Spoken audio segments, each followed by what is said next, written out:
제3의 부표. 1부표는 함수, 2부표는 한미, 제3의 부표. 잠수함이 가라앉아 있었던 곳을 제3의 부표라고 합니다. 여기는 한주호 준이가 사망한 곳입니다. 여기에 주한미 센사가 백령도로 방문하고 조기를 달고 했던 모든 것이 제3의 부표에 있는 이스라엘 잠수함에서 구조 작업 업무, 그 다음에 거기서 핵미사일. 그 잠수함은, 돌핀 잠수함은 디젤로 운항하는 잠수함이지만 핵미사일을 싣고 있습니다. 핵미사일. 그거를 전부 다 건져서 헬기로 나르고 하는 그런 작업을 하다가 사망했기 때문에 이렇게 금일봉도 주고 미군들이 엄청나게 바쁜 일을 합니다. 경례도 붙이고요. 이렇게 구조를 하고 실어 나르고 어디론가 가고 하는 미칠한데 한미 규칙적인 훈련 중에 일어난 일이지 외부로부터 공격은 아니라는 것도 실토를 하고요. 한미, 함수, 여기가 한주호 준이가 사망한 곳이라 이거죠. KBS에서 한주호 준이 다른 곳에서 숨졌다. 이게 뭔 소리야 했더니 함수는 여기 있고 한미는 여기 있는데 왜 사람들이 여기서 작업을 하느냐로부터 비롯합니다. KBS 기자 3명이 백령도로 황현택, 최영윤, 이병도 3기자가 한주호 준이 사망하자마자 백령도에 갔더니 UDT 대원들이 작업을 하는데 예비역 UDT 대원, 현역이 아닌, 그래서 갑니다. 무슨 작업을 합니까? 바다 작업을 하고 있는데. 그러면 어디에 묵고 계십니까? 그러니까 그 예비역 도와주러 온 예비역 UDT 대원들이 머무는 숙소에 이 3기자가 함께 갑니다. 가서 그 집에 먹고 자면서 대원들과 대화를 합니다. 형님 동생 하면서 한잔하고 하면서. 그때 취재를 하는 것이 훌로 이 안에 있는 비밀이 나타납니다. 어디 갑니까? 함수에 들어갔대요. 함수요? 네. 그 뭐가 있습니까? 시커먼 물체가 있던데 어떻습니까? 두파벌레 해치가 있고 거기 들어갔다 나왔다. 한주호 준이가 거기서 사망한 거 맞아요? 거기서 사망했다. 그 다음날 그 얘기를 듣고 이 기자들이 다음날 봤는데 크레인이 들어오기 시작하는데 크레인이 여기 안 들어오고 저리 가는 거예요. 왜 크레인이 저기 가지? 저기는 함수. 한미 크레인이었는데 저리 가는 거야. 한미는 저기 한미. 그럼 여기는 뭔데? 여태까지 당신들 들어가서 작업하던 여기는 뭡니까? 함수 크레인은 여기 가고 한미 크레인은 여기 갔는데 왜 여기서 작업들을 했습니까? 여기가 함수라 그랬는데 누가요? 한주호가. 이거 언제예요? 왔더니 한주호가 여기서 29일 날 이 부분을 찾아서 한주호가 직접 여기다 부표를 설치하고 작업을 했다는데? 무슨 소리예요? 함수는 28일 날 찾았고 한미도 28일 날 찾았는데 29일 날 여기서 왜 찾아요? 어군 탐지기로 한주호가 직접 찾아서 부표를 설치한 요것이 한주호 준이가 뭔가를 숨기고 있었구나. 그래서 제3의 부표라는 이름을 KBS 기자들이 이름을 붙여서 제1부표, 제2부표, 제3부표에서 있었고 여기서 한주호 준이가 사망을 했고 그 다음에 여기서 무언가가 안에 있는 물체가 있다는 것을 KBS 기자가 취재해서 본부에 날려서 본부에서 다른 곳에서 숨졌다. 특정 보도가 나갑니다. 하루 만에 내려가요. 국방부에서 압박을 해가지고. 그리고 여기 있는 기자들 전부 징계를 받습니다. 전부 다 지방으로 전출당합니다. 5년 재판 끝에 무죄 받습니다. 이분들. 그래서 제가 그때부터 황 기자한테 나와서 법정 증언 좀 하라고. 그랬더니 한 1년 동안 계속 간헐적으로 통화를 했는데 2012년 1월 달에 만나자. 만났습니다. 그래서 서초동에서 만나서 황 기자님이 갖고 있는 취재한 내용이 이 사건의 굉장히 중요한 키입니다. 천안함 좌초는 내가 밝혔지만 천안함 좌초는 이 사건 전체에서 20% 많아야 30% 수준 정도밖에 비중이 아닙니다. 제3의 부표에는 여기가 정말 이 사건의 실체고 이 사건의 핵입니다. 이 자료를 저한테 주시든지 증언을 해주시든지 해달라. 그래서 법정에 출석은 하지 않고 우리가 질문한 내용을 서면 답변하는 방식으로 하고 자신이 취재한 모든 녹취록 일체를 건네줬습니다. 그래서 서초동에 있는 법무법인에 가서 그에 대한 인증을 해서 재판부에 제출을 했습니다. 언제 갔느냐? 열흘간 취재했다. UDT 동지들과 상당한 신뢰 관계를 쌓았고 활동을 그 사람들은 줄곧 공개를 했고 방향에 대해서 상당한 도움을 줬다. 상식적으로 납득하기 어려운 그 기자분 중 한 분입니다. 미군 헬기가 일명 구조를 했다는 거예요. 상식적으로 납득하기 어려운 게 거기는 사고 해역입니다. 남해 초상집 사고 해역에서 왜 미군들이 아무것도 없이 훈련을 한다는 게 말이 되느냐. 이병도 기자예요. 합리적인 의심으로부터 시작하죠. UDT 대원은 거기 갔더니 한주호는 우리가 투입된 줄 몰랐거든요. UDT 가족분들이 백령도에 가서 돕게 메커니즘이 있습니다. 뭐냐면 사고가 났으면 바로 들어가서 구조를 해야 되잖아요. 이틀이 지나도 한미에 46명의 희생자가 들어가 있는데 배를 건질 생각을 안 하니 가족분들이 화가 난 겁니다. 그래서 가족분들이 주변에 있는 분들한테 하소연을 하니 전직 UDT를 했던 예비역 분들이 우리가 가서 돕자해서 결성을 해서 백령도로 들어간 겁니다. 들어갔는데 한조 준이가 이 사람들을 만나서 반가워했을까요? 싫어했을까요? 싫어합니다. 비밀스러운 작업을 비밀리에 하고 있는데 돕겠다고 왔으니 배척을 하나요? 못 들어가게 합니다. 그랬더니 이분들이 그래요. 우리도 이거 잠수의 전문가야. 우리는 이걸 바깥에서 업으로 삼아서 일까지 하고 있는데. 그랬더니 한조 준이가 좋아, 그럼 한번 들어가 보자. 두 사람을 데리고 잠시 들어갔다 보여주고 나온 게 전부 답니다. 이분들은 이 안에서 수색 구조 작업을 돕지 못했습니다. 그럴 여건을 제공하지 않았습니다. 다만 보여주고 말았는데 그 다음날 한조 준이가 사망해버린 거예요. 그러면서 거기에 들어갔던 유일한 대원들이 그 안에서 무엇을 받는지를 이야기를 한 겁니다. KBS 기자들한테. 그랬더니 우리는 한조는 우리가 투입된지 몰랐을 수밖에, 가족들하고 협의해서 들어갔으니. 거기 가니까 한조가 있더라고요. 저하고 동기고 해서 어떻게 왔냐 했더니 자기도 긴급 투입돼서 왔다. 29일 날 함수를 주호가 어탐으로 자리를 찾아서 부위 띄웠다. 28일 날 함수함이 다 찼거든요. 29일 함수함이 다 찼고 난 다음 날 주호가 어탐으로 그 자리를 찾아 부위를 띄웠던 이 제3의 부표 쪽은 함수가 아닌데 한조는 함수라고 거짓말을 한 거죠. 소방호수 다른 게 괜찮아요. 함수에서 절단된 그쪽은 날카롭다, 위험하다. 그러니 들어가면 위험하니까 들어가지 말라고 하더라. 배에 아예 못 들어가게 했고 보여준 것도 어딘가를 데려가서 잠시 보여주고 말았던 겁니다. 근데 그 안에 뭐가 있었는가? 한조가 사망하고 나니까 이 UDT 대원들이 화가 났습니다. 엉뚱한 데서 작업해놓고 엉뚱한 데서 사망했는데 함수 작업하다고 했다고 거짓 발표를 하고 하니까 이 가족들이 화가 나서 부표가 있는 곳 앞에서 추모사 있겠다고 함수 쪽이 아니라 제3의 부표 앞에 있는 동토린바이 전망대에서 제사를 지냅니다. 부표가 있는 곳 앞에서 추도사를 읽겠습니다. 제3의 부표 아래에 60m 물체가 있었다. 함수 한미 60m하고 달라요. 무엇을 받는가? 제3의 부표가 29일 어탐 이용해서 물체를 찾았다. 김진호 제3의 부표, 여기서 한조 준이가 사망을 했고 황현택 기자는 방통위 청문회에 출석해서 증언을 합니다.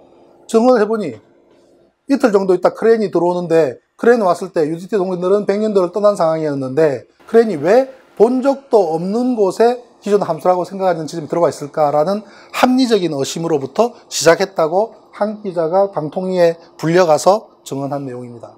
그래서 그 안에 뭐가 있냐면 60m짜리 시커먼 물체가 있었다. 함수는 47m, 함미는 38m, 60m하고는 관계없잖아요.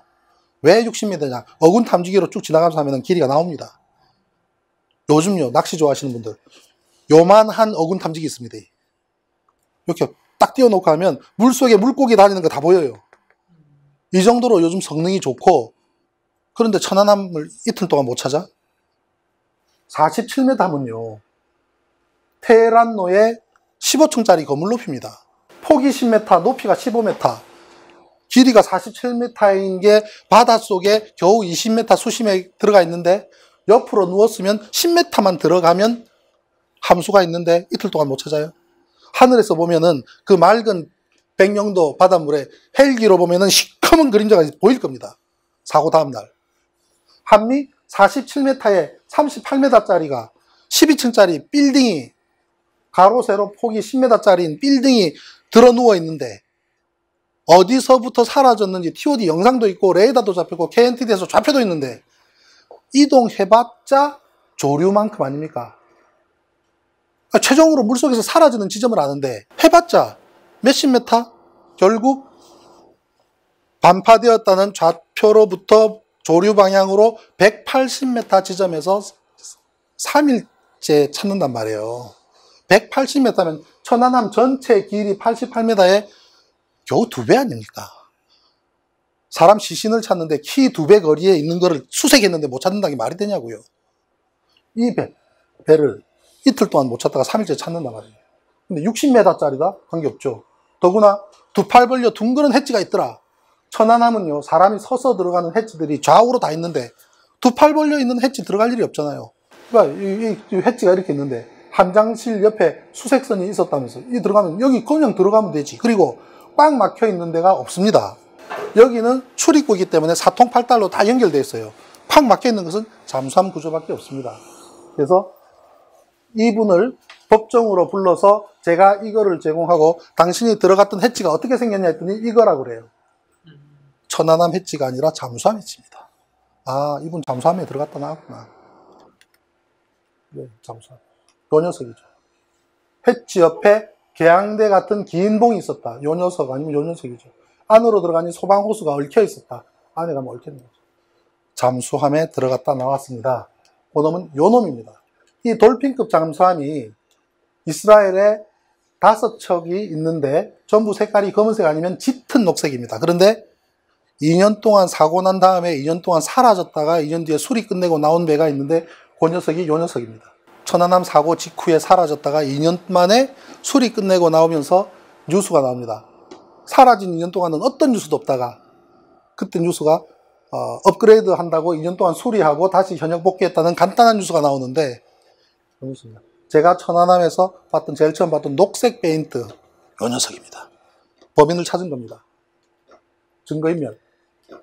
요거 없애버렸어요. 싹 이거. 요 녀석인데 앞주댕이 어떻게 증거인멸했느냐. 요거 잘 보십시오. 요 자국 있죠, 그죠? 요 자국이 뭐냐면 고압으로 워싱 때린 거예요. 이거 고압 작업 이걸로 쫙 하면 다 없어집니다. 그래서 페인트 음하고 싹 다 없애버렸습니다. 증거인멸 맞잖아요. 아까 저한테 질문하셨는데 바깥에서 제가 지금 재판을 왜 받느냐. 명예훼손죄입니다.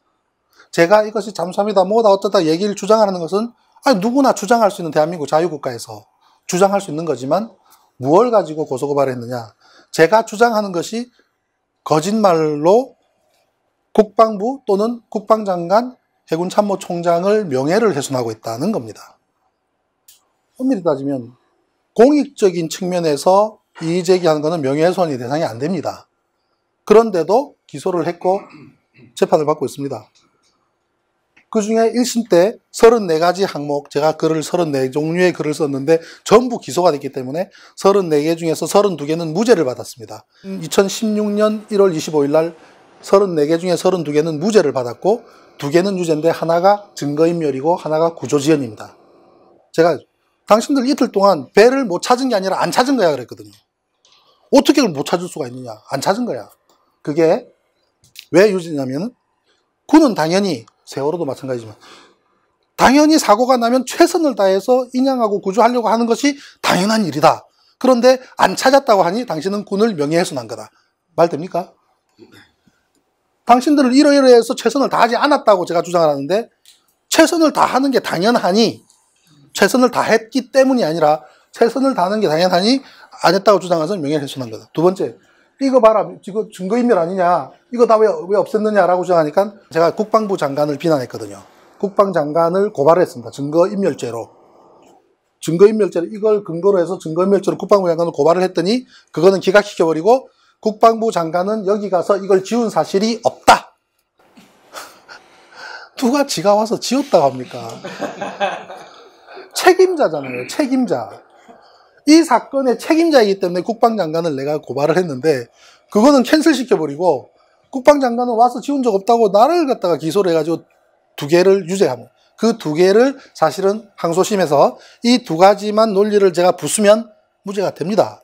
근데 항소심의 목적이 뭐 그게 목적이 아니라 진실을 밝히는 거기 때문에 이렇게 부르게 되는데 그래서 증거인멸의 죄는 5년 이하 1,000만 원 벌금 그 다음에 위증죄, 법정에 나서 거짓말한 많은 사람들 위증의 죄를 처벌을 받아야 될 거고 증거인멸한 사람은 5년 이하 700만 원 이하 벌금. 제가 한번 찾아봤습니다. 구조지연 문제. 배가 요게 TOD예요. 백령도의 초병이 이거를 촬영을 했단 말입니다. 함수 떠 있고 한미 있고 한미가 점점 기울기 시작. 요거는 제가 집어넣은 그림입니다. 이렇게 기울기 시작해서 최종적으로는 바짝에서 쫙 들어가면 38m짜리가 47m 수심에서 불과 9m만 더 내려가면 바닥이란 말이에요.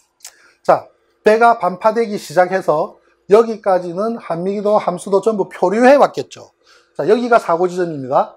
이만큼 거리를 이동했죠. 그 다음에 여기서 문에서 보이지 않는 순간부터 9m만 들어가면 바닥이니 현재 방위각이 4030이니까 방위각은 나와 있으니 여기서 9m만 더 떠내려간 곳을 찾으면 한미 찾잖아요. 몇 시간 걸려요? 10분도 안 걸려요, 사고나고. 어선들 투입해 보십시오. 그래서 지난번에 별 4계단 박정희, 저 고발한 사람인데 물었습니다. 왜 못 찾냐? 서해 바다는 심청이가 빠진 인당수래요. 그 안에는 막 캄캄해서 아무것도 안 보인대요. 우리 변호사. 요즘 누가 눈으로 찾냐고. 소나로 해서 딱 찾으면 다 찾는데 허니 밑에 그림 다 나오고 다 나오는데 누가 거길 들어가서 찾아요. 왜 못 찾습니까? 무슨 몰랐어. 배를 몰랐어. 그 사람 육군인데. 배만 탄 사람 앞에서. 배 탄 사람 앞에서. 바다를 몰랐으면 뭐 그래요. 180m에서 찾을 수 있는 거를 이틀 동안 안 찾. 구조지연이잖아요. 이틀 동안 왜 안 찾은 줄 압니까? 바보가 아니기 때문에 이 배가 물속으로 들어가면 5분 이내에 전원 사망한 거는 다 압니다. 이미 찾을 필요가 없을 만큼 전원 사망했다는 결론이 난 겁니다. 저 배 잠수함 아니잖아요. 세월호 때는 사고 난 다음날 제가 바이빙벨 투입해라 그러고 에어포켓 있다고 막 글을 썼어요. 왜냐면 세월호는 뒤집어진 여객선이잖아요. 뒤집어진 여객선은 수많은 에어포켓이 존재합니다. 적어도 열흘까지는 생존자가 있었을 가능성이 굉장히 높습니다. 세월호가. 그래서 안타까운 사건입니다. 세월호 3가지만 이야기할게요. 1번. 어떤 배든지 배는 옆으로 뒤집어서 자빠질 수가 없습니다. 선박은. 밑에서 뻥 뚫리지 않는 한. 세월호 구멍 안 났잖아요. 버튼 하나만 딱 누르면요. 배가 왼쪽으로 기울었잖아요. 배가 왼쪽으로 기울기 시작할 때 버튼 하나만 누르면 오른쪽 탱크에 물 들어가요. 버튼 하나 누르면 왼쪽 탱크에서 물 빠져요.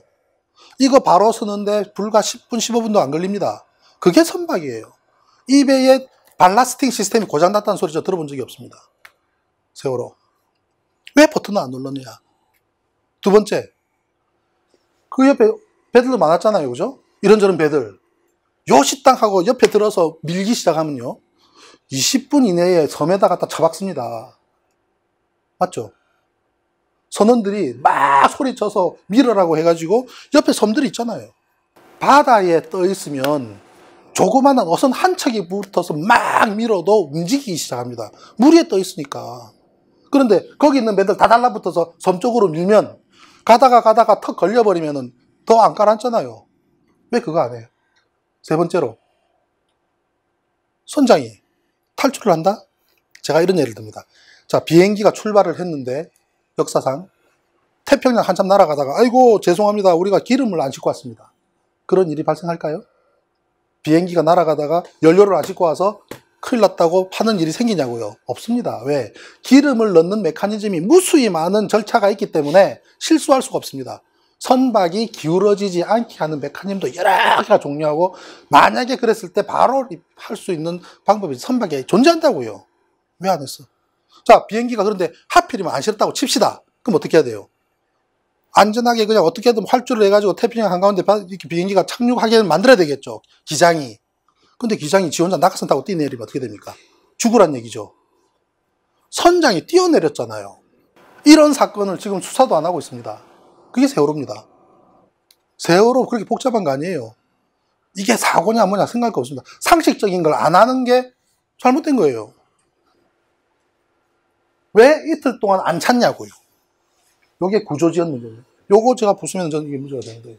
자, 함수는 16시간 22분 동안 떠내려 가다가 가라앉았는데 16시간 22분 동안 함수가 사라지지 않았다는 사실을 비밀로 합니다. 국방장관은 지금 배를 찾고 있습니다 라고 거짓말합니다. 이틀 동안. 함수가 버젓이 떠 있는데 함수는 무려 16시간 22분이나 떠 있고 지금 현재 해군 참모총장 법정에 나와서 사고 난 순간부터 함수를 계속 실시간 추적해서 현장의 위치를 알려줬다는 겁니다. 증언했어요. 그런데 왜 이렇게 떠 있는 함수를 해경 253이 중중빙빙 돌면서 있는데도 왜 감추고 있냐고. 사고 난 다음날 27일 다음날 아침 7시 반 백령도 면사무소 최모모 씨가 촬영한 사진입니다. 제가 이 사진을 보고 확 뒤집어서 막 수소문했습니다. 옹진군청 전화하고 경기도청 전화하고 옥리구청 전화하고 백령도 전화해가지고 면사무소에 근무하는 최 씨가 촬영했다는 사실을 알고 당신 사진 다 보내달라 그랬습니다. 언제 찍은 거냐? 사고 난 다음날 아침 7시 반에 찍었다. 안 깔아앉았잖아. 사고 다음날 아침까지 안 깔아앉았는데 그러면 어떻게 해야 돼요? 여기에 부표 설치해서 어디로 흘러가는지 체크해야 되죠? 그리고 이 상태면은 잠수부들이 들어가서 안에를 수색할 수 있잖아요. 얼마나 수색하기 좋습니까? 그죠? 잠수부가 산소통 메고 들어가면 이 안에 금방 또 누가 있는지 찾겠네. 왜 안 찾았을까요? 58명이 배 위에 있다가 구조가 되었기 때문에 더 이상 안에는 아무도 없을 거라고 판단했기 때문에 함수 내버려 둔 겁니다. 결과가 어떻게 된지 압니까? 함수를 건지고 보니 박성균 하사 시신이 발견됐습니다. 어디서 발견된지 압니까? 자해로실. 이 배의 제일 아래쪽. 이렇게 뒤집어졌을 때는 공기가 있는 제일 높은 쪽. 박성균 하사 억울하게 사망한 겁니다. 상당 시간, 이 시간이면은, 이때면은, 이날 오후 1시 37분에 완전히 사라졌으니까, 아침 7시 반이면은 사고 난 거로부터 10시간이잖아요. 사고 후 10시간 공기만 존재했다면 그 사람 안에 살아있을 겁니다. 근데 안 찾고, 확보 안 하는 바람에 오후 1시 37분에 이거는 사라집니다.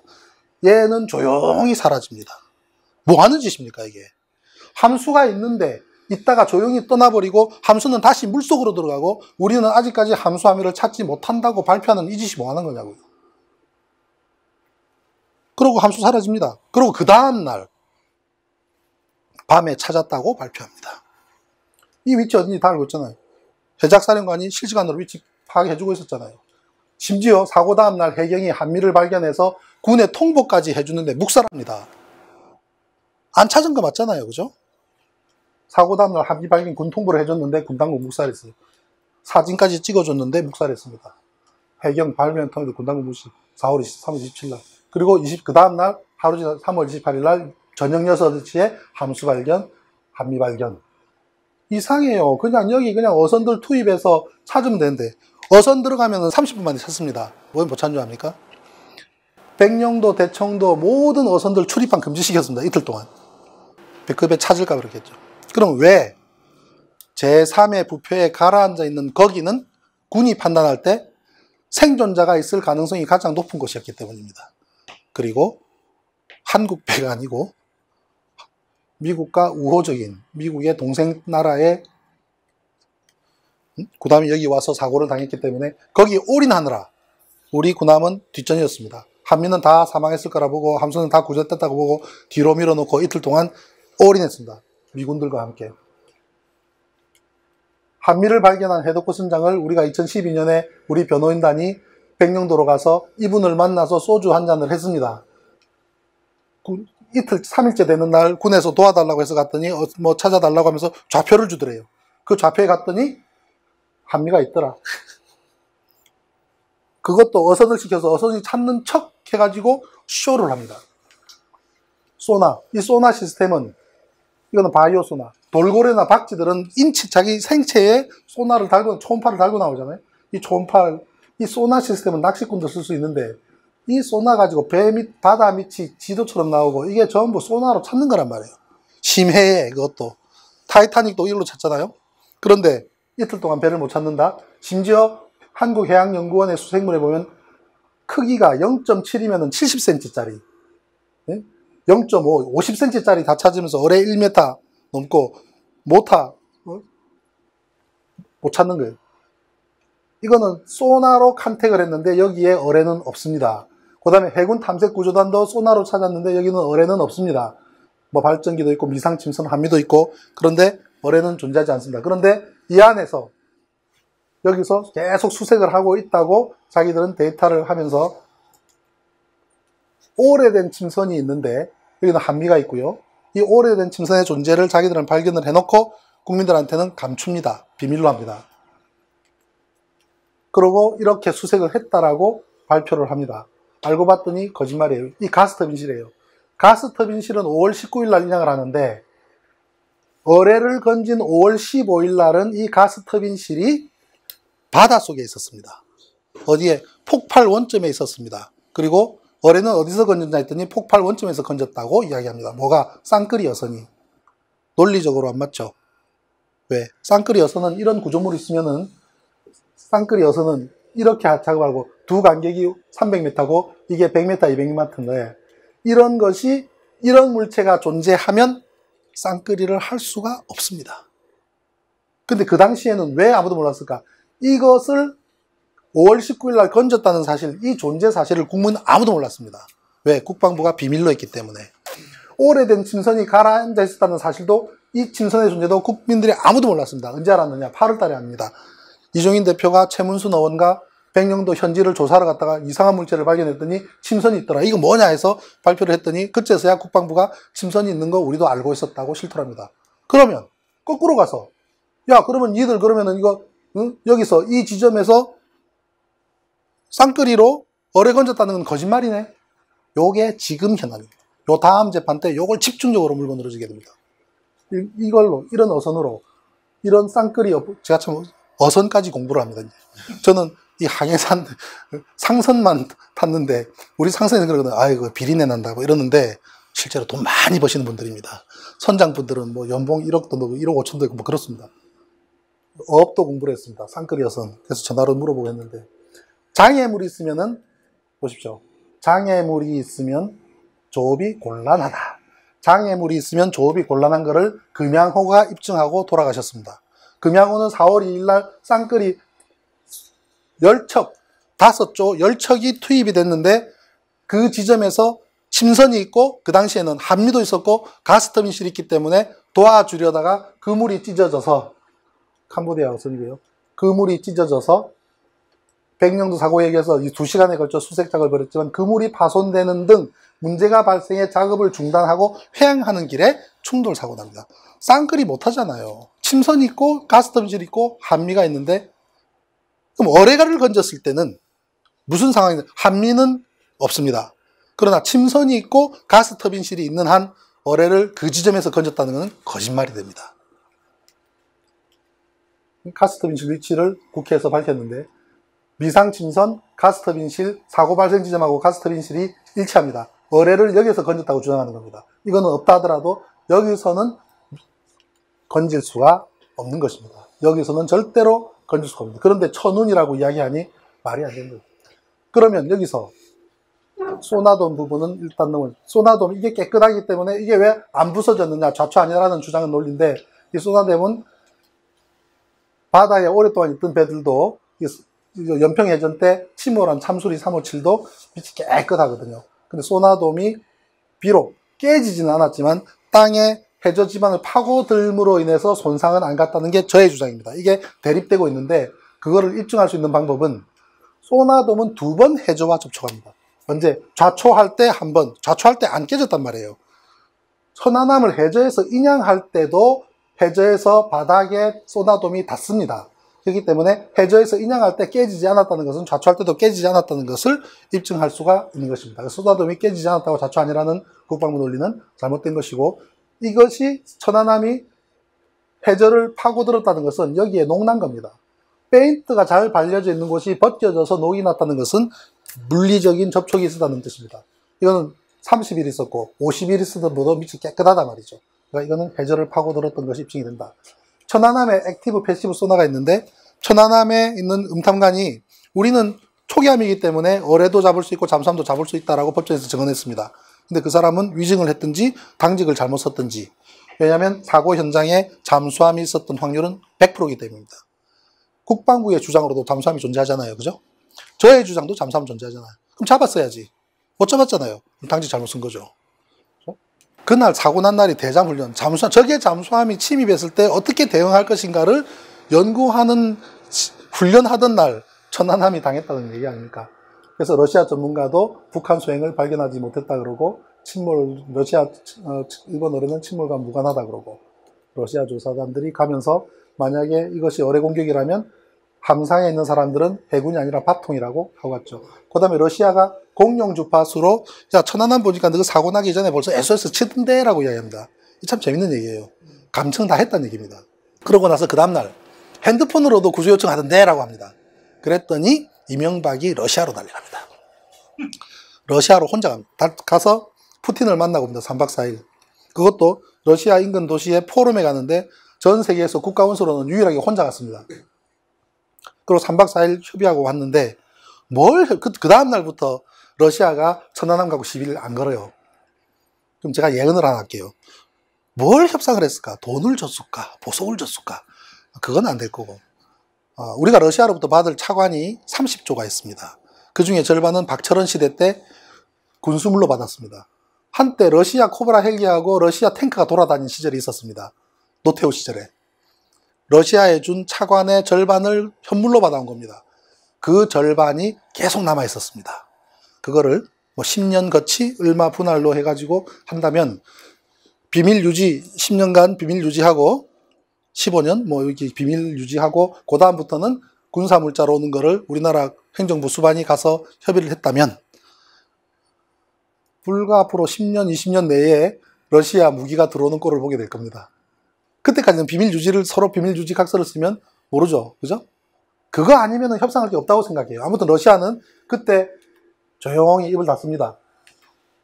그리고 그레그라는 분이 이분은 CIA 30년 재직을 했고 한국 주한미 대사를 했던 분이 내가 러시아에 친구가 있는데 러시아가 만약에 조사 결과를 발표를 하면 뭐 이명박 정부도 상당히 타격받을 거고 오바마 정권도 상당히 당황하게 될 거다라고 슬그머니 얘기를 하고 러시아는 기뢰 폭발로 생각한다고 슬쩍 뿌립니다.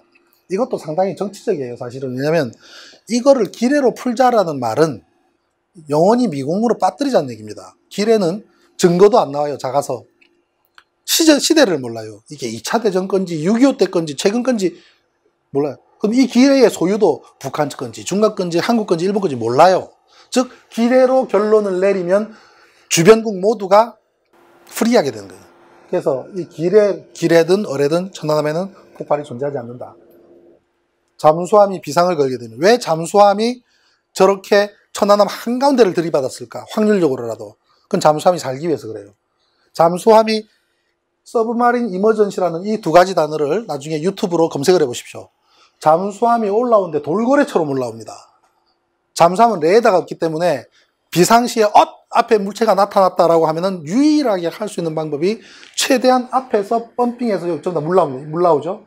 이 물 나오는 것이 앞쪽에서 펌핑해서 물을 쫙 빼냅니다. 그럼 앞이 가벼워지잖아요. 그럼 뜨죠? 그때부터 속도를 높입니다. 그러면 붕 하고 위쪽으로 올라가는데 앞주댕이로 상대방을 받아야 자기의 코닝타워를 보호할 수 있습니다. 여기가 닫히면 가거든요. 그러니 여기를 보호하기 위해서 이 짓을 하는 겁니다. 바로 충돌을 피할 수 없는 상황이 되면 잠수함은 이렇게 할 수밖에 없습니다. 거기는 저수심이었기 때문에 이만큼의 각도는 이루지 못했겠지만 이미 돌핀 잠수함도 천안함 앞에서는 이 기동을 했을 겁니다. 그러니까 오히려 속도를 높여서 받아야 되기 때문에 데미지가 컸고 반토막이 나버린 거죠. 그러면 자기는 살았느냐? 못 살았습니다. 자기도 여기를 다치고 결국은 물속으로 침몰하고 거기도 상당수 사망을 했습니다. 시신이 어디로 흘러갔는지까지도 미국에서 자료를 받아서 제출은 했지만 시간 관계상 그 부분은 빼더라도 미국의 공식 발표는 천안함 자체 문제는 다른 게 없다라고 발표를 하고 우리나라의 이명박 대통령께서 내가 배를 만들어봤어 하는데 비슷합니까? 욕하다가 배운다고 아무 증거 없다는 거예요. 자기가 배를 만들어봤대요. 왜? 이 사람은 현대중공업 사장했던 사람이잖아요. 북계획 증거 없다고 4월 1일 날 말을 합니다. 대통령이. 근데 그 다음날 국방장관은 국회에 가서 자꾸 북한 쪽 하니까 대통령께서 VIP 메모를 보냅니다. 자, 이거를 읽어보면 VIP께서 외교안보수석 통해 답변이 어뢰 쪽으로 기우는 것 같은 감을 느꼈다고 하면서 니와 자꾸 어뢰로 이야기하노 이 말이에요. 대통령이 외교안보수석한테 이야기하기 외교안보수석이 국방비서관한테 연락해서 메모를 적어서 국회에 서 있는 국방장관한테 메모를 전달을 한 거를 노컷뉴스가 망원렌즈로 땡겨 잡은 거예요.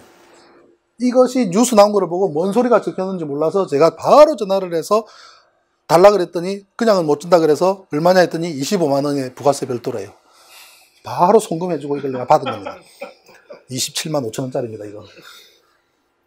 이거 보면 많은 과학적인 논의가 있지만 이거는 언어 영역입니다. 이거는 VIP께서 왜 자꾸 어뢰 쪽으로 기우는 것 같다는 느꼈다고 하면서 기자도 그런 식으로 기사를 쓰고 있다고 하는데, 이를 여당 의원 질문 형식이든 아니면 직접 말씀하든 안 보이는 투척과 이번 사태 관련에 대해서 지금까지의 기존 입장인 땡땡땡과 침몰 초기함을 건져봐야 알 수 있으며, 땡땡땡과 침몰 초기함 뭐라고 적혀 있습니까? 네. 잠수함 보입니까? 잠수함이라는 단어가 육안으로 확인할 수 있는 유일한 자료인데 지워놨습니다. 지워놨지만 잠수함이 들어있잖아요. 잠수함과 침몰 초기함 두 척을 건져봐야 알 수 있다는 말은 잠수함과 침몰 초기함이 침몰해 있다는 내용이잖아요. 이 잠수함. 이 잠수함을 이게 여기 있는 지어자 가져오고 우자 가져와가지고 비교를 해본 겁니다. 이거를 받았으면 국방장관이 이 메모를 받았으면 이대로 해야 되는데 이대로 안 합니다. 이 사실 하나만으로 천안함 조작 사건의 총책임자는 김태형. 미국과 직접 다이렉트 거래를 했는지 뭘 했는지 모르겠지만, 아니면 자기의 사명감으로 이번 6.2 지방선거에 북풍을 몰아오기 위해서 자기가 끌고 갔는지는 몰라도 이명박은 왜 자꾸 그쪽으로 가냐고 브레이크를 거는데도 씨는 달려갑니다. 그리고 5월 24일 날 이명박이 오이사 조치를 하도록 만들어버립니다. 그래서 이 사건의 총책임자가 김태형이라고 제가 못을 박은 겁니다. 김태형은 5월 16일 날 증인으로 출석합니다. 그런데 김태형이 국회에서 그렇게 말하는데도 불구하고 4일 뒤인 원세훈은 국정원장은 북한 단정 어렵다고 국회에서 이야기합니다. 이게 뭔 상황이냐. 대통령을 옆에서 보필하는 국방부 최고 책임자와 국정원 최고 책임자의 의견이 다른 겁니다. 5월 16일 날 김태형 국방장관이 법정에 출석하고 6월 13일 날 이분이 법정에 나오게 된 데에도 작년에 제가 항소심 때 재판장님한테 증인 8명을 신청을 했거든요. 그 8명의 증인 중에 이분들하고 그 다음에 합조단장, 그 다음에 윤종성 조사본부장 이 두 분은 벌써 작년하고 금년 초에 이제 증인으로 나오신 분이고, 그 다음에 국가수에 있는 분, 그 다음에 이명박 대통령, 그 다음에 김영철 북한 노동당까지 신청했습니다. 왜냐면 평창 왔다 갔잖아요.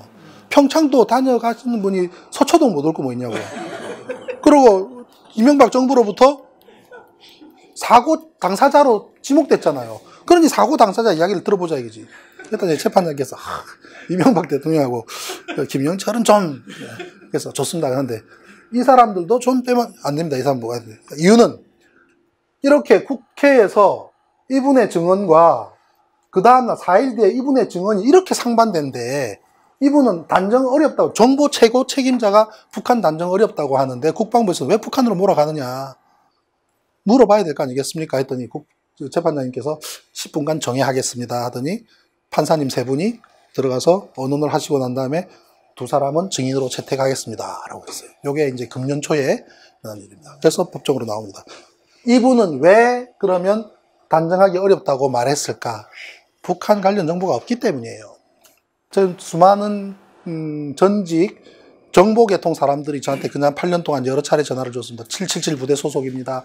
감청 부대 소속입니다. 우리는 러시아, 중국 할 것 없이 모든 감청을 우리가 다 합니다. 어떤 사건이 터질지는 몰라도 사전에 아는 것도 있지만 어떤 사건이 터지기 전에는 며칠 전부터든 얼마 전에는 움직임이 있습니다. 정보가 막 다니든지 뭐가 분주하게 전화를 하든 뭔가 움직임이 있는데 천안함 사건 전후는 아무것도 없습니다. 그래요. 정확한 말이죠. 근데 그걸 내가 입증할 수 있는 방법이 있나? 이분은 북한 관련 없는 거 안다 이 말이에요. 아는데 조작해 가는 대로 자기가 동승하면 어떻게 됩니까? 당신은 국정원장으로서 뭐 했어? 맞죠? 자기 발밑에 자기가 지뢰 묻는 꼴 아닙니까? 그러니 자기는 동의할 수 없는 거예요. 있는데 아니라고 한 게 아니라 없기 때문에 없다고 말한 거란 얘기입니다. 제 주장은. 그러니 이거를 법정에서 따져봅시다 라고 얘기해요. 국정원장은 한 번도 북한 송이라고 인정한 사실이 없습니다. 재밌죠? 이 사건 8년 9년 오면서 북한 거라고 그 난리를 치면서 이 사람 인정한 적 없어요. 적외선 카메라에 잡힌 진실, 아주 재밌는 영상 한번 보시게 될 텐데요. 3월 30일 날 김태형 국방장관이 여기 와서 보고 있고 잠수함이 흘러간 것, 배가 흘러간 것인데 천안함 반파 직후에 영상에 까만 점이 있습니다. 이 까만 점이 처음에는 이쪽으로 왼쪽으로 이동해요. 이렇게 반파가 되고 난 이후에 여기 있는 물체들은 전부 조류에 따라 흘러가는 거 말고는 없죠. 얘도 전부 조류 따라 흘러가야 되죠. 그럼 조류는 오른쪽에서 왼쪽 방향입니다. 자, 또 내려갑니다. 이 TOD는 카메라는 방위각이 달라 이렇게 따라가고 있습니다. 그러면 이 가운데 있는 점이 왼쪽으로 이동을 하다가 다시 거꾸로 이동을 해요. 이게 뭔 일입니까? 이 가운데 물체가 그냥 표류하는 물체가 아니라 자체적인 움직임을 가지고 있는 동력을 가진 물체라는 뜻입니다. 요 물체가. 그래서 요 물체를 주목을 했는데 10초 간격으로, 20초 간격으로 체크해 본 겁니다. 그리고 함수를 보십시오. 입장 때는 그대로 유지하다가 이 녀석이 이쪽까지 갔다가 오른쪽으로 이동하면서부터 함수가 돌아가기 시작합니다. 반파되고 난 이후에 이 배를 돌릴 수 있는 포스, 토크, 에너지 존재할 수가 없잖아요. 표류하는 거 말고는 어떠한 반파라는 것은 밑에서부터 터져서 위로 솟구치는 에너지이기 때문에 이미 끊어지고 난 다음에는 그대로 떠내려가는 것밖에 없는데 왜 얘가 이때까지는 가만히 있다가 얘가 이쪽 방향으로 가니까 이렇게 돌아가느냐? 물속에서 부딪혔다라고 밖에 볼 수가 없는 거예요. 이 물체의 일부는 나와 있지만 상당 부분은 물속에 있고 여기서 부딪혔다라고 보는 겁니다. 그래서 이것은 조류 반대 방향으로 흘러가는 것은 자체로 동력을 가지고 있었던 것이고 이 녀석이 이 뒤로 사라졌다가 오른쪽으로 빠져나갑니다. 이렇게. TOD 초병은 이 녀석의 물체가 이상하다는 것을 감지하고 한 화면에 잡으려고 애를 씁니다. 그러다가 여기서 완전히 사라져 버려요. 그러고 나서 고속종이 구조하러 옵니다. 넘버1이 왔는데 넘버2도 오다가 넘버2가 그냥 가버려요. 아까 사라진 점을 찾아가 버려요. 넘버1은 있는데 넘버3가 이번에 와가지고 넘버3도 가버려요. 고속종 세 척 중에 한 척만 여기 남아있고 두 척은 저리 가버려요. 아까 그 물체가 예사롭지 않은 물체라는 건 알 수가 있죠. 그 물체가 바로 까만 점은 이 부분입니다. 그래서 초저속 영상을 지금 한번 돌려보겠습니다. 처음 보시는 겁니다, 여러분들은. 바디가 보이죠? 선체 바디. 자, 돌려보십시오. 다시 물속으로 들어갑니다. 함수가 천안함과 부딪힙니다, 물속에서. 그리고 함수가 돌아가기 시작합니다. 자, 다시 한번 처음부터 다시 봅시다. 점이 물속에 들어갑니다. 점이 커집니다. 점이 사각형 모습으로 보입니다. 코닝 타워입니다. 바디가 올라오기 시작합니다. 바디 올라왔습니다. 다시 이제 바디 들어갑니다. 바디 들어가서 앞부분이 천안함 함수와 부딪히고 그때부터 함수가 선회하기 시작합니다.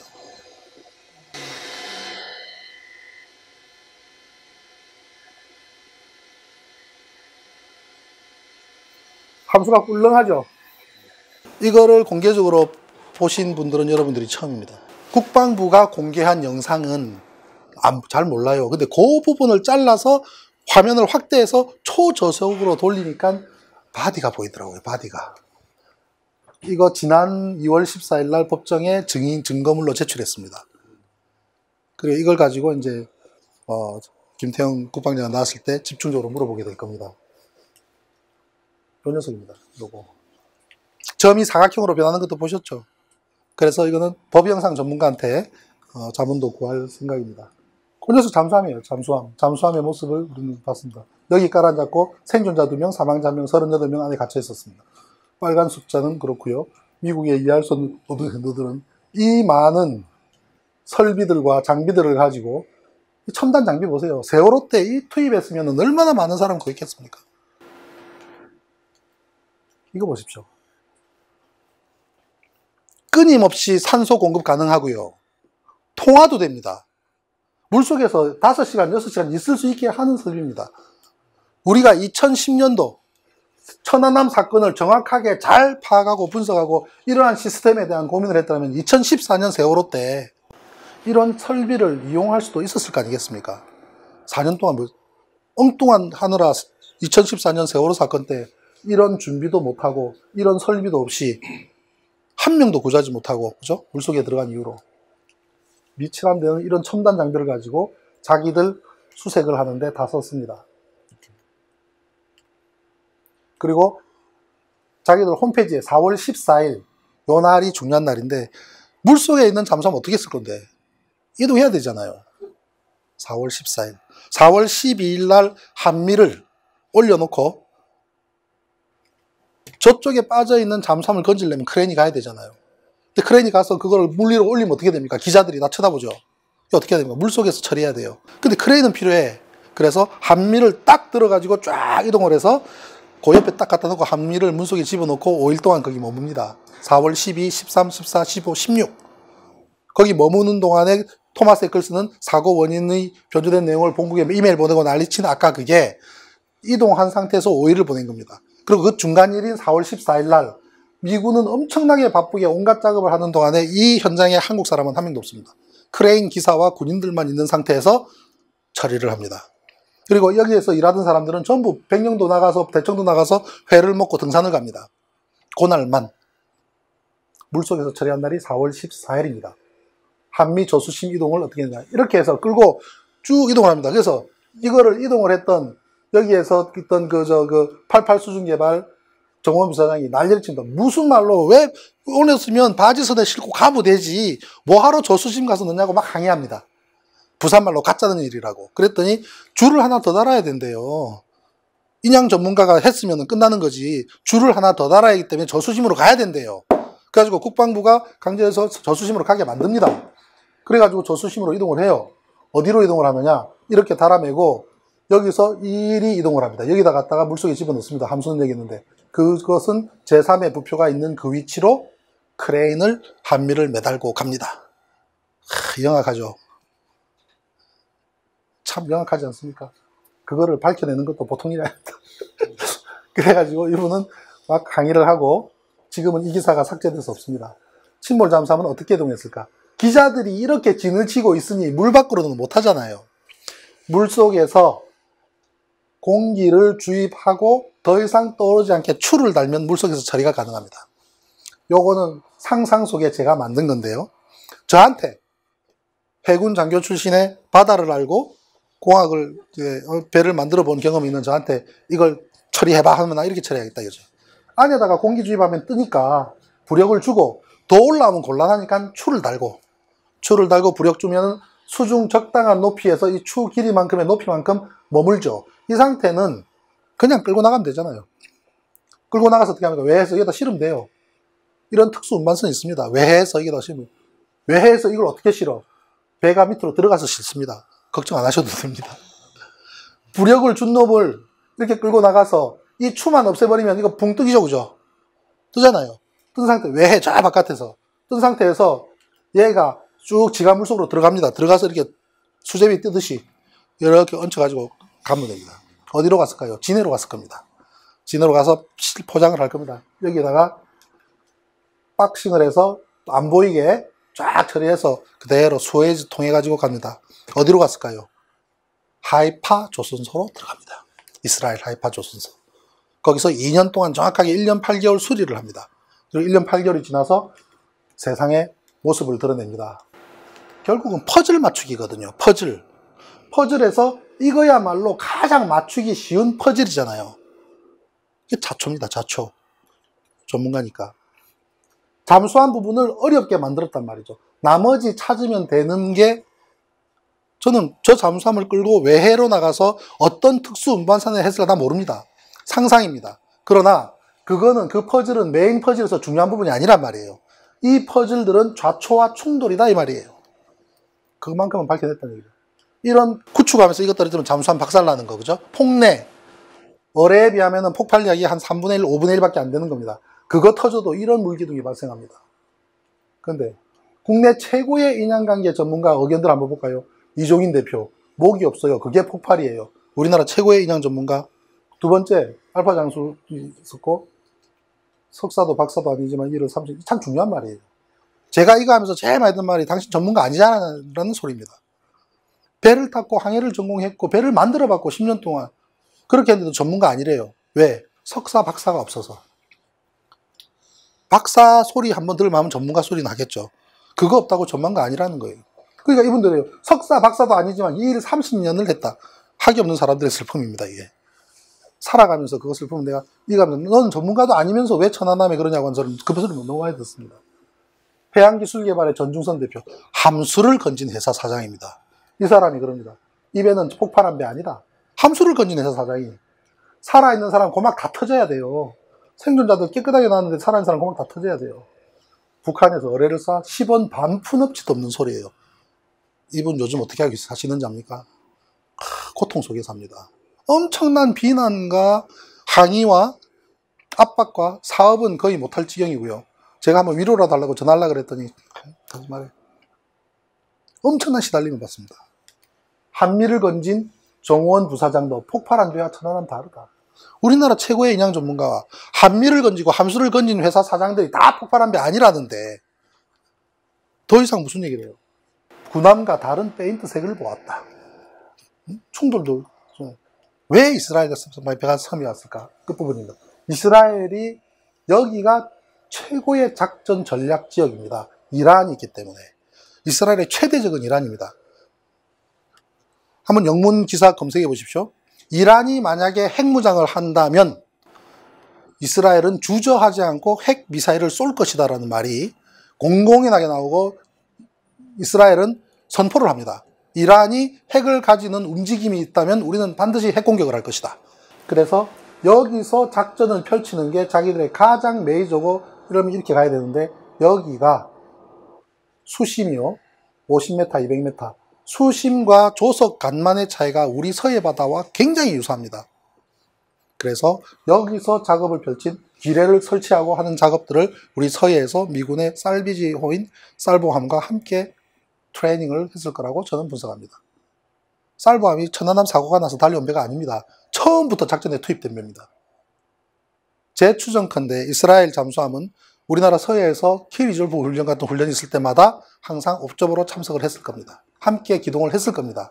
그러나 국민들한테 알리지는 않았겠죠. 그러면 왜 이스라엘은 북한을 위해서 우리 서해 바닥에 있어야 되느냐? 북한은 언제부턴가 미사일 수출로 해서 많은 수입을 창출하죠. 그 대상이 누굽니까? 이란, 이라크, 시리아, 리비아.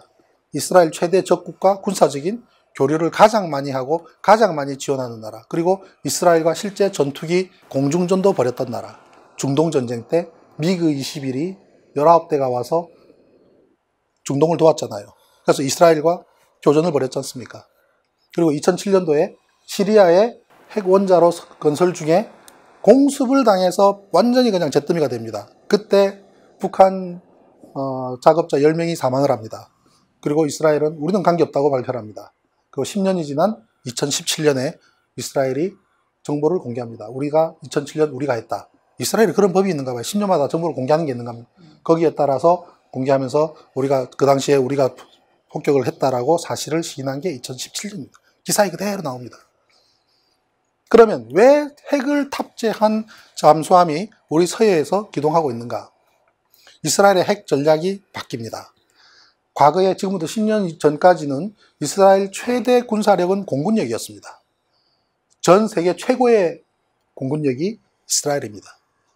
그래서 공군이 가서 폭격하면 전부 다 작살내는 구조가 그게 최고 우선순위인데 전략이 바뀝니다. 언제부터 바뀌냐? 돌핀급 잠수함이 오면서 우수한 성능을 발휘하면서 돌핀으로 바뀝니다. 돌핀에 핵 미사일을 탑재한 것이 전 세계 곳곳에 돌아다니게 하는 겁니다. 그게 뭐냐면요. 중동에서는 이란, 이라크 이쪽에 여기서 쏘는 거리보다는 여기서 쏘는 게 빠르기 때문에 이쪽에 기동해야 되고 극동 쪽에서는 우리 서해 바다를 하는데 우리 극동에서 활동을 하려고 그러면은 이스라엘에서 수에즈로 못 오면은 아프리카를 돌아서 오면 너무 멀지 않느냐. 그래서 베트남에 기지를 운영을 합니다. 캄난기지만 베트남에 이스라엘 잠수함의 여기를 기지로 활용합니다. 보급도 받고 수리도 합니다. 그러다 보니 이스라엘인 뉴클레어 데터런스라고 하는 핵 억지력, 핵을 보유함으로 인해서 핵 무장한 것으로 상대방을 제압하는 핵 저지력 전략과 세컨 스트라이크. 세컨 스트라이크가 뭐냐? 돌핀급 잠수함에 핵을 싣고 이 잠수함이 여기에 머무르고 어디에 있든지 간에 너희들이 우리 이스라엘 본토를 파괴를 한다면 하여라 이거야. 그 순간 물속에 있는 잠수함에서 날아간 핵이 너희들 수도를 초토화시킬 것이다 라는 전략입니다. 무섭죠? 그거 인터넷으로 검색하면 다 나옵니다. 그리고 제가 드렸던 파일에 잠수함에 대하여라는 부분에 고스란히 다 들어있습니다. 한번 읽어보십시오. 그렇게 전략이 바뀌면서 우리 서해안에 핵을 탑재한 돌핀급 잠수함이 활동하다가 해필이면 교통사고가 난 겁니다. 그래서 이스라엘 해군이 베트남에서 훈련하고 있는 것이고, 돌핀급 잠수함이 2년간 수리 후 복귀했다는 뉴스가 나왔습니다. 2012년 12월 19일, 2011년 12월 19일 날 보도가 나온 게 Navy completing secret 2-year submarine upgrade. 해군이 2년간의 비밀스러운 잠수함 업그레이드 했답니다. 그래? 업그레이드 한 거 맞아? 봤죠? Major Doron Barakat, the officer in charge of the upgrade. 업그레이드를 한 책임이 있는 이 양반이, 소령이 said the renovation include dismantling all of the submarine valves, pipe, sonar system. 밸브와 파이프와 소나 시스템들을 전부 디스맨틀, 해체했다. 잠수함에서 이러한 부품 해체하는 것은 바닷물 먹었을 때 말고는 해체할 일 없습니다. 바닷물을 먹었다는 뜻이고, 심지어 the engine is also taken apart. 엔진도 분해했고, clean and reassembled. 깨끗하게 해서 다시 재조립을 했다. The submarine body is also cleaned. body, 선체도 클린을 했고, crack in the hull are welded back together. 선체에 있는 금가고 찢어진 것들 전부 용접했다. 심각한 손상 입었다는 얘기고, 2년 동안, 2년 동안 수리를 했다는 의미는 2년 동안 수리해야 될 만큼 손상을 입었다는 얘기죠. 하필이면 그 초록색 돌핀 잠수함이 2011년 말에 범인을 찾은 겁니다. 요 녀석일까 했더니 그 녀석은 아니었고, 2년간 수리한 복귀한 게 군사 전문 뉴스로 나오는 겁니다. 그리고 메릴랜드주의 테임스 화장터에서 49의 시체가 쌓여있던 부분들은 한번 자료를 보시도록 하고요. 체인버스 화장터 이야기도 있고요. 이것이 해필이면 움직이기 시작한 것이 천안함 사고 난 3월 26일하고 일치하고요. 그래서 미국 쪽으로 시신이 건너가서 억과대학의 해부용으로 기증되었다가 그 다음에 체인버스 화장터로 갔는데 하루에 한 구 두 구도 처리 못하는 곳에 산더미같이 시신이 49가 쌓여 있어서 연방감사관이 이게 무슨 냄새가 이렇게 나냐는 민원에 가서 조사를 한 조사 결과 보고서까지 입수를 해서 재판부에 다 제출을 했습니다. 사람이 사망했으면 어떻게 이동했는지. 여기서 3월 말에 사고가 나고 4월 초에 시신이 이동했다면 5월 초에 미국에 도착했을 것이고, 미국에 도착했으면 따뜻한 봄날에 얼마나 냄새가 났겠습니까? 이렇게 퍼즐이 맞춰가고 있는 과정입니다. 저는 모릅니다. 이것도 미국에 계신 분이 보내셨기 때문에 참고라는 것이고, 이스라엘 대통령이 사고가 난 6월 8일, 그러니까 2달 지나서 한국을 방문을 하는데, 이스라엘 역사상 첫 방문입니다. 대한민국을. 그런데 실무 방문을 하죠. 실무 방문. 국빈 방문도 아니고 조용히 왔다가 사진이 찍혀버립니다. 이 MBC 1TV에서 사진 찍혀버리는 바람에 그 다음에는 공식적인 일을 하는데, 거기 어디 가서 버스를 타고 이동하는 거, 그 다음에 대덕에 가서 로봇 공장 가서 견학하고 이런 것만 좀 하다가 이명박 대통령하고 회담하고 건너갑니다. 그리고 베트남도 가려고 했는데 베트남이 거절합니다. 왜냐? 그 당시에 이스라엘에서 시리아로 들어가는 9호선을 폭격하는 바람에 9호선이 박살이 났어요. 국제 유엔에서 난리가 나고 국제 여론이 들끓고 했는데, 그럼에도 불구하고 한국으로 오지 않으면 안 되는 상황이 도대체 뭐길래 국빈도 아니고 실무 방문까지도 감수하면서까지 한국을 왔던 이유가 뭘까 이 말이죠. 그리고 베트남에 가려고 했는데 베트남에서는 거절을 합니다. 오지 말라고. 니들 9호선을 박살냈지 않느냐고. 베트남 왜 가냐고. 이스라엘 기지가 있는 베트남까지도 한국, 베트남을 객을 잡았다가 한국만 방문하고 가는데, 남북 관계가 좋아지니까 금년 9월 1일 날 현재의 대통령이 한국을 방문하겠다고 요청했습니다. 그런데 문재인 정부가 거절합니다. 오지 마라. 그랬더니 이스라엘이 난리가 납니다. 어떻게 정부가 구체적인 이유도 밝히지 않고 대사의 제안을 리젝트, 거절했는데 근시일 내에 초청한데 관심이 없다는 태도였고, 한국 정부의 태도 때문에 이스라엘 외무부와 현지 언론들 사이는 논란이 일고 있다. 우리 정부도 고민이 많겠죠. 남북 간에 어떻게든 풀어야죠. 제가 주장할 건 그겁니다. 북한이 했다면 사과받으라 이거예요. 우리가 했으면 우리가 톡 깨놓고 진실을 얘기하고, 그래야 우리가 남북 간에 대화를 하고 미래를 얘기하고, 그죠? 통일을 얘기할 거 아니겠습니까? 제가 이번에 트위터를 올라다니면서, 아니 국빈 방문을 해놓고 아무런 준비도 없이 어떡하냐고. 그거 아닙니까? 북한의 15만 명의 운동장에서 우리 대통령이 연설을 하는 그 감동적인 장면이 있었다면, 우리 국회에서 북한의 수반이 와서 연설하고 박수 받는 장면도 있어야 될 거 아니에요. 그런데 천안함 폭침 사과하라, 범죄하라, 플래카드 드러내면은 어떻게 옵니까? 아무런 준비가 없이. 그래서 제가 이런 준비도 안 하고 어떻게 국빈 방문을 하느냐. 그러면 결국 못 오고, 결국은 우리는 또다시 삼자로 전락한다. 이 남북 간의 화해가 이루어지는 이 한반도의 이 정세에서 또 삼자가 될래. 정전하는 것도 우리 빠지고 북한과 미국이 정전 협정을 했던 그거를 다시 화합하는 것도 우리는 빠진 상태에서 하게 될 거냐. 이 문제를 풀어야지. 그겁니다. 이 사건을 통해서 미일 중러 사건의 진실을 거의 알고 있으면서 이용을 합니다. 러시아는 아까 말씀드렸듯이 이명박 대통령과 모종의 협의를 하고요. 중국은 100만 평짜리 그것도 주고 그다음에 지하자원 일부 주고 그에 대한 우리는 안 했다. 너희 안 줘 알아. 하지만 어쨌든 북한은 중국에 또 제공을 합니다. 일본은 후텐마 기지 이전을 결정하고 하토야마 총리가 진보적인 성향으로 왜 우리 땅에 미군 기지가 있느냐. 오키나와 기지 이전하는 거를 선거공약에서 수상 당선해가지고 진행하던 중에 천안함 사건 딱 터지니까 야당에 있던 지금 현재 아베 인근 국가에서 적성 국가가 이런 짓을 저지르는데 우리가 이렇게 미군 기지를 철수해도 되겠냐고 여론을 불러일으켜서 하토야마 총리 물러나고 아베가 당선돼서 지금까지 보수를 이어오게 하는데 천안함의 조작 사건이 결정적인 역할을 합니다. 미국, 중국, 러시아, 일본 전부 천안함 사건을 이용해서 자기들의 이득을 구합니다. 자위대 문제도 그렇죠. 그 다음에 제주도에 적어도 군함 항공모함 2척이 기항할 수 있도록 이명박 정부를 미국이 압박해서 제주 해군 기술을 하죠. 그 다음에 사드까지도 그죠. 구매 압박을 하죠. 남북 간의 긴장을 조성하고 해서 맞는 거 이거 아니겠습니까? 역대 모든 미국 대통령들이 한반도 내에 긴장을 이용하였기 때문에 한반도는 긴장이 유지돼야 되잖아요. 저는 트럼프 대통령이 되라고 쌍수를 들고 빌었습니다.